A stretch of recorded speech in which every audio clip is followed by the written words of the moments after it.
I'm highly, highly cognizant of we are asking people for the most valuable thing in their life, their time. That is the most valuable thing in your life by a mile. My time, your time, anyone's time. But if you're asking someone to hit play, decide that, yeah, I'm going to spend an hour with Gary or Yvonne today. I'm going to hit play. Like 60 minutes is a long time.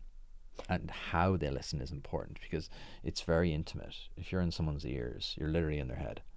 So like, especially if they're wearing earbuds, it's very intimate. So it's literally just me, you, and them sitting here. Yeah. And it's so important that that's a good experience. Yeah, and I think that's a top tip, folks. It's like if you start a podcast and I think intuition is a really big thing, and know your audience and then know, okay, this is actually not good enough to go out, because if it's not good enough to go out, like, and someone tunes in for the first 5 minutes, they're like, oh, well, this is shit. You've lost a potential listener. And then they may not come back to your podcast for a while until you get some sort of big name.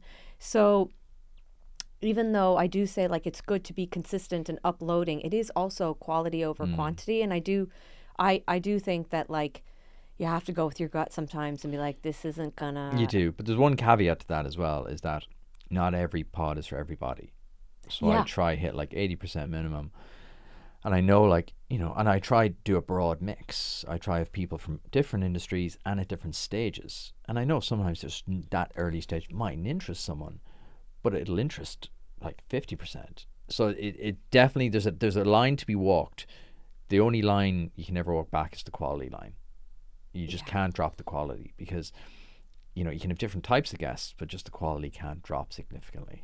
Do you think that you need to kind of have a bit of a consistent theme, like so people know I go to Gary for like entrepreneur, business, how to scale up, how to monetize my brand? Do you think I it's think about important? this every day. Honestly, I obsess about this every single day of my life, thinking about, is the message clear enough? Do I need to niche down? I think you have to be so niche, especially nowadays, because there's just content for everything, which is magic, right? It's absolutely magic. You can, no matter what you're into, there's probably a podcast for it, or there's definitely a YouTube channel. So I realized like you have to break through with niche content. And as I scale beyond Ireland, that's what I'm thinking about now all the time. Yeah. And so you talked there about sponsorship. So let's talk about sponsorship a little bit. Like I got lucky. Well, I manifested a sponsor for my first season, and they were Autofulfill, which are a fulfillment center that post out your boxes and packages and all that crack, which was amazing because like I hadn't even started a podcast. That's huge, to be fair. It was. But I look back, I reflect back, and I think, okay, I really want the sponsor to succeed. Like, this isn't me just getting money. Like, I actually have pressure that the sponsor succeeds. But if you think about it, right, an early podcast with a sponsor that's a fulfillment center, a listener has to either have a product that's big enough to have a fulfillment center, could be already in a fulfillment center, but would have to swap. And swapping isn't that easy. So it's a hard fit to get. Now they did have a few kind of like referrals and stuff like that, but like I think you have to be mindful of who your sponsor is if you want them to re-sponsor you. And so how do you go about getting a sponsorship? Yeah, and it's tricky, like, because what you said there is true, but it's also the sponsor's job to figure that out themselves. And I've definitely fallen into the trap of being overly worried about how it's going for them in terms of like, God, it has to work, because if it doesn't work, oh my God. So I have a very clear conversation with them at the start going, what do you want? What's the key goals here? What's the metrics? Is it brand visibility? Is it you want to launch a product? Is it you want to have like attendees to an event? What is it? And I had that conversation, whereas at the start I didn't really know. And for me, it's always important that they fit the demographic. That's why that's kind of the first thing I going, right, does their product fit business people? Is it for business people? Is it for people who want to start their own business or have their own business? Okay, that's the first box ticked. And then I have a conversation with them going, like, I've turned down a lot of stuff because the usual crap, like it's just not a fit. Like, just, it's ridiculous. Like, yeah, it's good money, but it's a one and done situation. People just get annoyed about the read and then leave, and then it won't work for them. And so I try to be very specific about, like, are they a good brand? As in, I'm putting my name to them, They're putting their name to me, but I also think I'm putting my name to them. Are they a good, reputable brand? I never thought about it that way. Mm. I mean, Oh, I wouldn't both. just. It's a double-sided thing. Yeah, I wouldn't have. I mean, I would never take on something that, again, that's just not like really true to health, fitness, mindset. But yeah, you have to think about it from both sides. Like, does this? You don't want to be one of those people that just like would sell their grandmother. Yeah. You know. Yeah. I've Manscaped sending me emails every week. Manscaped, you know, it's a trimmer for different parts of your body. Put it that way, right? Every week, right? I'm like, oh, that is a lot of money.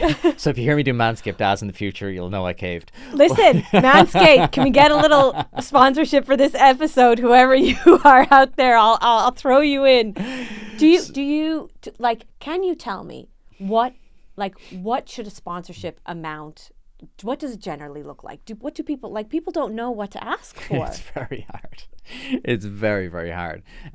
So I would say it's very different depending on what industry you're in as well. Okay. Like, I'm in quite a lucrative industry in terms of like business and finance. Yep. It's a very lucrative industry, and I've been very, very lucky that I've had, like, I would categorize them as tier 1 sponsors. I've had Sage, which is a global company. I've had Square, global tech company, and now I have the local enterprise offices. Yeah.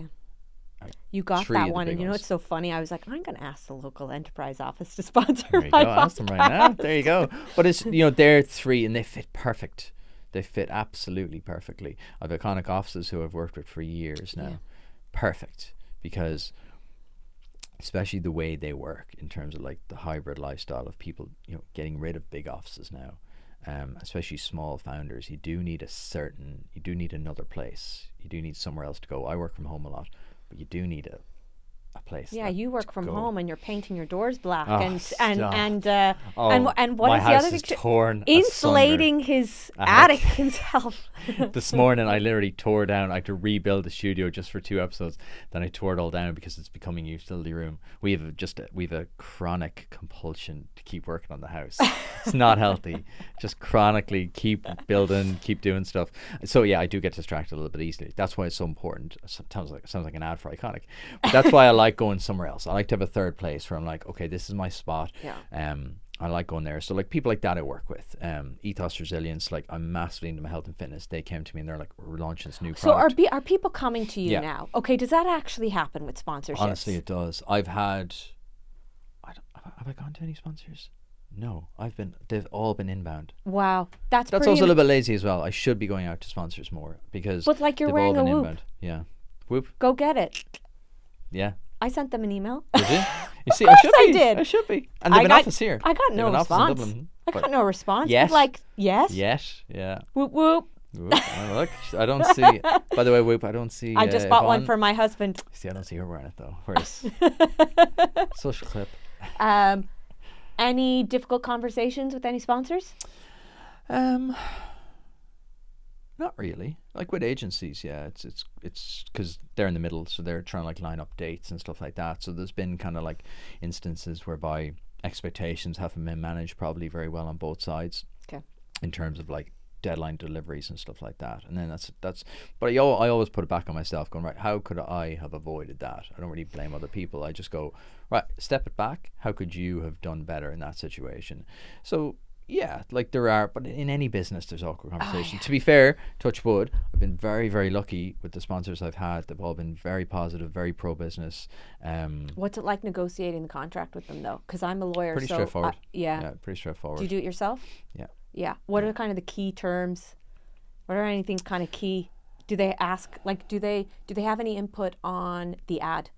Oh, gotcha. Or where it is. Yeah, like yeah. the Well, it's up to see. A lot of people want guidance. A lot of people haven't done podcasts before. They haven't done a sponsorship like this. They'll have done radio or TV maybe or stuff like that. So it's up to you to go, okay, my ads go in the 3rd minute and they're 30 seconds long, and this is kind of a sample of what we've done before. But at the start I was kind of making it up as I went along. I was like, what do normal podcasts do? Oh, okay, normal podcasts do the quick intro and then they do the ad reads. That's what I do. That's kind of how mine ended up being there. I do a quick intro, then I do the ad reads because I want people to listen to them because they're paying my bills. Like that's the reality of it. And people do say it to me, going, "Oh my God, you've got 3 minutes of ads." I'm like, "You're getting an entire hour of free content. I have to pay for Listen this. or skip through. It's up to you." But you were getting high quality content, and it's only as time has gone on, I've got more confident in myself that I'm kind of going, look, you're getting good content. It's for free. You're not paying me directly anything.